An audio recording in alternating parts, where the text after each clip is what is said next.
제가 오히려 되묻고 싶은 것은요. 미국이 대화를 말하면 전략이라 하고 한국이 대화를 말하면 구걸이라 하는 그 기준은 또 무엇인지 오히려 이상합니다. 김성태 의원님이 한국 대통령보다 일본 총리를 더 신뢰하고 있다고 생각하지는 않습니다. KBS나 MBC에서 불공정한 보도를 한 걸 혹시 기억나시거나 본 게 있습니까?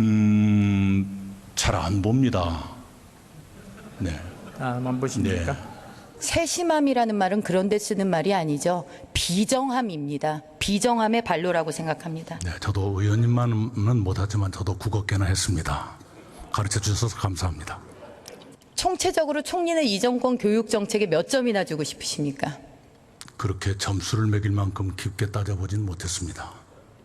총리신데요? 총리라고 다 전문적인 것은 아닙니다. 기록이 붙었다는 건 저에게 분에 넘치는 영광이죠. 뭐 나름대로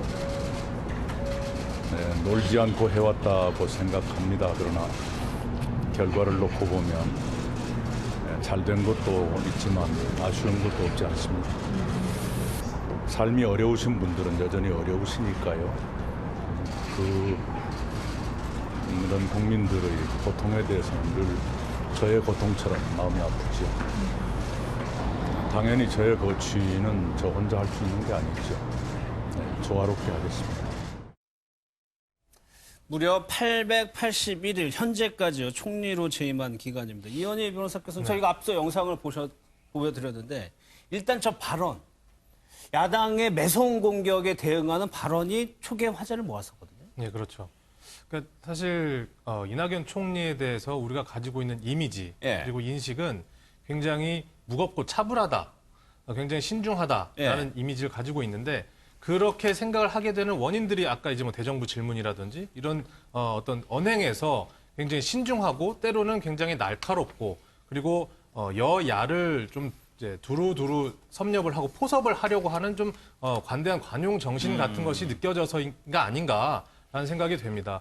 그런 어떤 마음이 업무 패턴에도 연결이 돼서 사실 이제 뭐 내각 안에서는 군기반장이라고 알려져 있지만 사실 우리가 기억하는 것으로 강원도 고성 산불에 어떤 이재민 할머니를 앞에 두고 굉장히 그 마음의 진정 어린 어떤 위로를 하는 모습도 봤던 기억이 나는데 그런 식으로 어떤 총리로서 대통령을 대신해서 나서야 될 현장들 그리고 국가의 위기 관리를 대통령을 대신해서 한다는 부분이라든지 경우에 따라서는 내각을 관리할 때는 철저하게 어떤 그 굉장히 치밀하고 철저한 발언으로서 관리를 하는 모습들이 이렇게 어떤 최장수 총리까지도 유지가 될 수 있었던 부분이 아닌가라는 생각이 들고 거기 사실 그 야당 쪽에서의 어떤 매서운 공격에도 기자 출신이어서인지는 모르겠지만 또 그리고 사선 의원이라는 굉장히 어떤 고도의 능숙한 정치력도 가지고 있기 때문에 그런 부분들이 발휘가 돼서 지금까지 이낙연 총리를 881일간 유지해왔다. 그리고 앞으로도 많은 국민들이 지금 이제 대선 주자에서도 그 여론조사에서 1위를 달리고 있지 않습니까? 이런 부분들에 대한 이미지로 남아있게 된 것이다라고 생각을 해봅니다. 기자들이 늘 물어보는 게 언제 당으로 복귀하느냐인데 오늘도 물어보더라고요. 그런데 이게 김성태 선생님, 이해찬 대표의 리더십에 대해서 요즘 말이 많은데 그게 불안하니까 현역 의원들이 이낙연 총리가 필요해서 그런 겁니까? 글쎄요. 이낙연 이해찬 대표한테 대한 불만도 일정 부분 있을 거라고 생각합니다. 이른바 조국 장관 임명과 관련되어 있는 숱한 논란을 겪으면서 당에서 조금 더 이 여론들을 이끌어가는 모습을 보여줬으면 어땠을까. 또 대통령이 어쩔 수 없이 임명권을 행사한다 하더라도 그 중간에서 당이 또 다른 역할을 좀 했으면 어땠을까 하는 그런 아쉬움을 갖는 분들이 꽤 있지 않을까 싶어요. 그런 면에서 지금 뭐 당 초선 의원들을 중심으로 해서 좀 새롭게 진영을 짜야 되는 거 아니냐 이런 목소리가 나오는 것 같은데요. 근데 저는 뭐 그렇게까지 새롭게 진영을 짤 것 같아 보이지는 않아요. 현 상황에서 일각에서 얘기하면 비대위까지 그렇게까지는 가지 않을 것 같아요. 그렇게 하면 당이 또 혼란에 빠지거든요. 그러니까 지금에 있어서 여당이 취해야 될 것들은 오히려 당이 더 몸을 낮추고 국민들 여론을 좀 받아 안는 것 같은 또 그런 모습들로 어떻게 하면 정책 공약이나 이런 것들을 만들고 정책적으로 좀 개혁적인 모습들을 보여주면서 성과를 내느냐 이런 부분이 아닐까 싶어요. 그러니까 이해찬 대표가 당장 물러난다 이렇게 연결하기는 좀 어려운 측면이 있지만 우리 당이라는 게 그렇잖아요. 당대표 혼자서 당을 다 이끌어 나가는 건 아니잖아요. 특히 선거 국면에 들어가게 되면 당에는 굉장히 많은 역할이 있는 사람들이 필요합니다. 그러니까 그런 역할이 있는 사람 중에 이낙연 총리가 만약에 뭐 선대위원장이든 어떤 중요한 직책을 맡게 되면 국민들 사이에서 그동안에 좀 불만을 가졌던 부분이나 좀 불안하다고 느끼는 부분들이 상당히 상쇄되지 않을까. 예. 이런 생각들, 기대감들이 좀 있는 것이죠. 이게 한국당에서의 내부 비판도 이게 선거와 공천을 연관돼서 살펴봐야 되는데 김병무 교수님 일단 이게 지도부 책임론이 만약에 의원총회에서 제기된다. 이거는 상당히 논란이 될 수가 있는 부분이거든요. 만약 이해찬 대표에게 그게 실현이 된다고 한다면. 바로 얼마 전 의총에서 근데 문제가 굉장히 불거질 것처럼 얘기했지만 정작 문제를 제기한 사람이 박용진 의원, 예. 김혜영 의원, 뭐 한 명 정도 더 해갖고 초선 의원 3명 정도만 이야기를 했다는 거 아닙니까? 조홍천 의원까지 해서. 그러니까 지금 이런 상황으로서 다 같이 얘기하자 해놨는데 오늘 아침자 조간신문을 보면 익명의 한 의원이라고 해서 예. 지도부에 대해 성토하는 목소리가 굉장히 많습니다.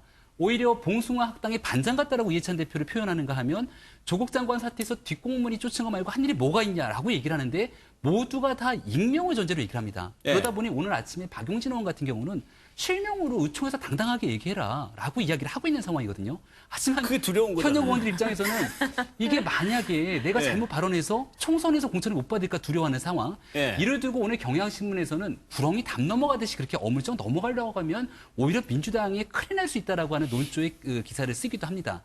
그렇기 때문에 지금 이 상황을 혁파하고 한 단계 뛰어넘기 위해서는 조국 장관 사태를 거치면서 국민들의 민심이 정말이지 싸늘하거든요. 예. 그러니까 이를 뛰어넘기 위한 솔직한 자성이 필요하고 그것을 다시 대체하기 위한 새로운 리더십이 필요하다는 목소리가 많이 나오는데 그래서 다시 돌아가서 지금 이낙연 총리가 얼른 총리직을 정리하고 당으로 돌아와서 비대를 맡아야 되는 것 아니냐 이런 내부의 목소리들이 커지고 있다라는 얘기가 예. 들립니다.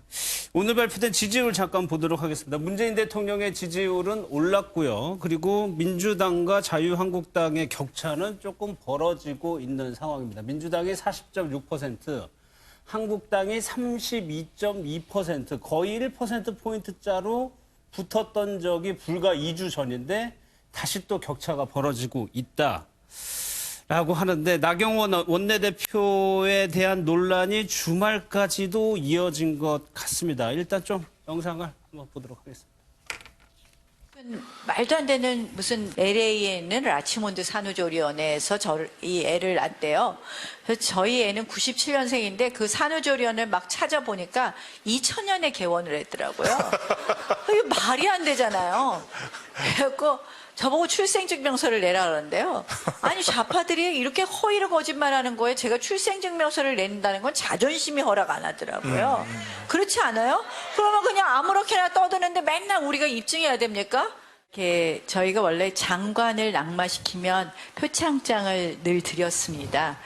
그동안 우리가 낙마시킨 장관들이 몇 분 있습니다. 제가 원내대표 된 이후에도. 그래서 저희가 미루다가 이번에 조국 장관을 낙마시킨 의원들을 격려하는 표창을 줬는데요. 오랫동안 고생하신 의원님들, 보좌진들하고 밥 한 끼 드시라는 그런 표창이었고요. 보수 유튜버들과 주말에 이제 같이 방송을 해. 저 표창장이 계속적으로 좀 논란이 되고 있는데 일단 나 원내대표는 사과는 하지 않는 것 같아요. 근데 저 부분은 저도 제가 이제 말하기가 좀 어려운 게 예. 사실은 그 표창장을 받은 분들, TF팀에 있거나 법사위에 있는 분들이 법조인이 많으시니까 저도 개인적으로 알 거 아니에요. 근데 예. 고생하신 걸 제가 알고 있었거든요. 그러니까 물론 언론도 여러 가지 취재 활동도 많이 하시고 이제 그 국민들도 뭐 여러 가지 도움을 주셨지만 실제 야당 의원들은 제가 다른 방송에서도 여러 차례 말씀을 드렸는데 법사위 국회의원들이 법무부 장관이나 검찰총장을 낙마시키거나 이런 건 참 어려워해요. 예. 네, 그러니까 왜냐하면 본인이 항상 수사의 대상이 될 수 있고 본인이 그 낙마시키려고 노력해도 검찰총장이나 법무부 장관은 대통령의 의지가 있으면 임명이 되거든요. 예. 그래서 그냥 청문회가 항상 요식행위로 가거나 이제 좀 잘 지내보려는 그런 행위로 가기가 쉬워요. 근데 예. 이제 뭐 낙마를 딱 겨냥하고 뭐 이렇게 하기가 쉽지 않은데 그렇게 해서 저도 개인적으로 뭐 다른 방송에서도 고생을 많이 하셨다고 했고 그리고 나경원 원내대표한테도 저분들이 고생하셨으니까 뭔가 고생하셨다는 그걸 해야 되지 않을까 이렇게 말씀을 드린 적이 있는데 사실은 야당은 지금 어려운 상황이 있는 게 뭐 지금 패스트트랙 수사가 이제 코앞에 닥쳤잖아요. 네. 압수수색까지 했으니까 이제 소환 뭐 그런 부분에 있어서 기소 여부를 결정하고 이런 게 이제 얼마 안 남았을 거예요. 네. 그러니까 법조인들이 자기들이 수사를 받을 때 더 부담스러워해요. 야당 국회의원이나 법조인인 야당 국회의원들이요. 의외로 본인이 수사의 대상이 되는 거에 대해서 훨씬 위축이 돼요. 걱정을 많이 하셔요. 예. 근데 저하고 개인적으로 연락하시는 분들은 워낙 걱정을 많이 하시니까 그러니까 나경원 원내대표 입장에선 그 부분에 대해서 본인이 일정 부분 책임을 져주고 여기에 대해서 격려를 해줘야 된다 이런 부담감이 항상 있는 거예요. 예. 그래서 뭐 이렇게 외부에서 봤을 때는 뭐 저런 형식으로 해야 되나 아니면 뭐 여러 가지 얘기가 있을 수 있지만 당내 국회의원들에 대해서 일정 부분 격려를 하고 그 사람들의 불안감을 잠재우고 거기에 대해서 하는 정치적인 제스처일 수밖에 없는 거예요. 알겠습니다. 김성환 평론가께 짧게 여쭤볼게요. 나경원 원내대표 임기가 얼마 안 남았는데 그 임기가 얼마 안 남은 것도 조금 조급해질 수 있을까요? 전 뭐 영향이 없지는 않았을 거라고 생각합니다. 12월까지 임기가 끝나고요. 그리고 이제 선거가 바로 코앞에 있기 때문에 공천권을 행사하는 문제하고도 연결이 돼서 원내대표직을 추가로 연장할 것이냐 이 문제가 굉장히 지금 관심이 될 수밖에 없는 상황이기 때문에 자연스럽게 가산점을 준다거나 패스트트랙에 고소고발당한 의원들한테 가산점을 준다거나 표창장을 준다거나 이런 게 좀 연관이 돼서 해석이 되는 이런 상황이 아닐까 싶은데요. 저는 뭐 그 사안 자체에 놓고 말씀을 드리기보다는 우리가 과거의 정치를 경험해 봤을 때도 그렇고 정당이 제일 그 경계해야 될 게요. 오만해 보이는 거예요. 그러니까 뭔가 지지율이 올라갔을 때 아, 저들이 오만해서 저러는가? 몸을 낮추는 것 같지 않아. 라고 느낄 때 제일 국민들이 그 곱지 않은 시선으로 본다는 거죠. 그러니까 그 조국 장관 국면에서도 사실은 많은 상처를 받은 국민들이 있단 말이에요. 어찌됐든 그게 문 대통령의 지지율로 빠져가지고 영향을 미친 거고요. 민주당 지지율에도 영향을 미친 거예요. 미친 건 미친 거지만 그래도 대한민국이잖아요. 근데 그거 잘했다고 마치 상을 주는 것 같은 모습을 보일 때 국민들은 거부 반응을 느낀다는 거죠. 여당도 똑같이 거기에 적용이 되는 거라고 생각합니다. 정치권 모두에게. 네, 여당도 지금 몸을 많이 낮춰야 될 때다. 국민적 요구나 목소리가 폭발할 때는 최대한 정치는 몸을 낮춰야 한다라고 생각합니다. 알겠습니다.